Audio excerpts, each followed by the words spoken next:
Today I effed up by stuffing my face with edibles before dinner with my wife's parents.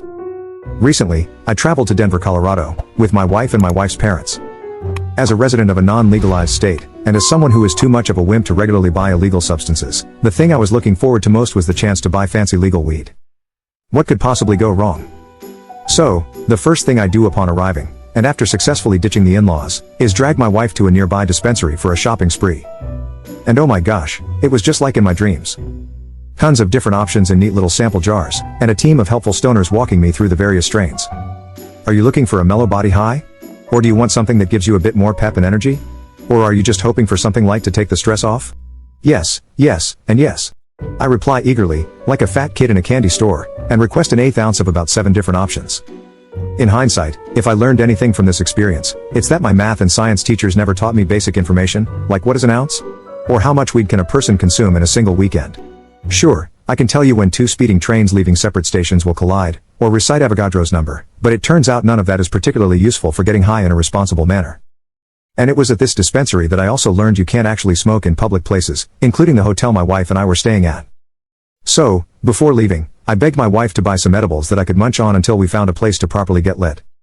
After expressing shock at the absurd volume of substances we were buying, unlike me, she went to private school and actually understands the imperial measurement system. She finally relents, and we walk out of the store with what felt like a dump truck of weed.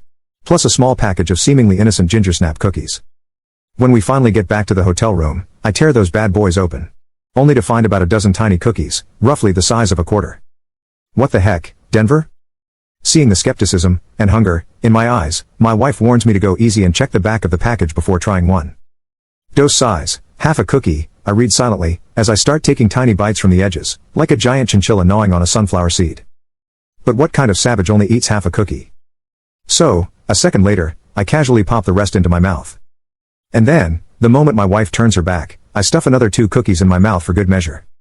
We may not have legal weed back home, but I can devour an entire package of Milanos in one sitting without breaking a sweat. Your move, tiny ginger snaps.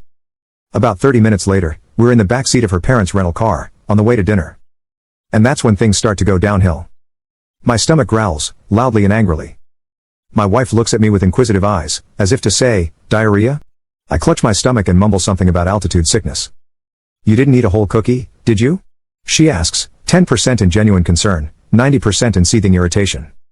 Of course not, I respond, avoiding eye contact for the rest of the car ride. A few minutes later, we arrive at some trendy farm-to-table restaurant. I don't remember how I made it to my seat.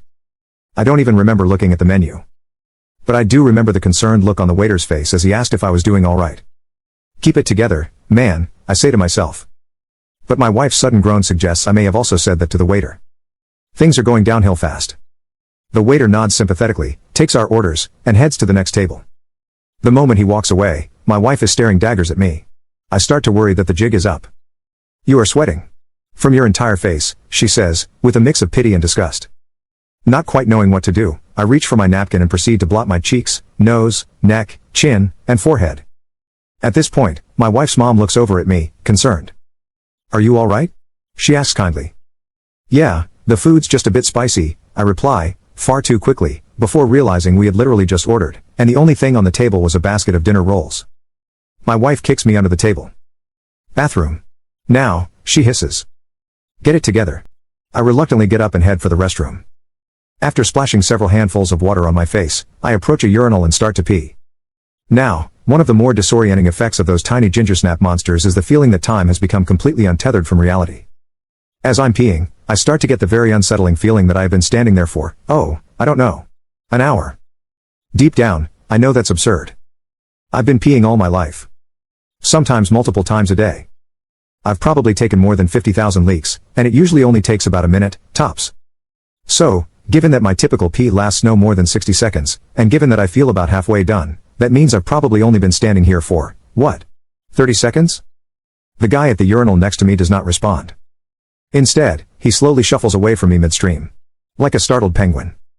I try, unsuccessfully, to break eye contact.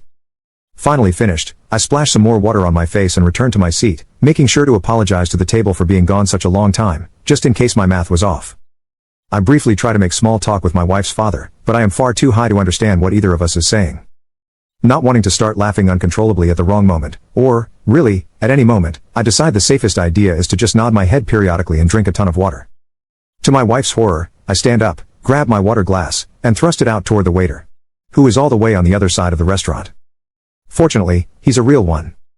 He makes his way over, reassures me that he'll keep me stocked with ice water, and suggests I eat a dinner roll so I'm not sitting there on an empty stomach. Smart man.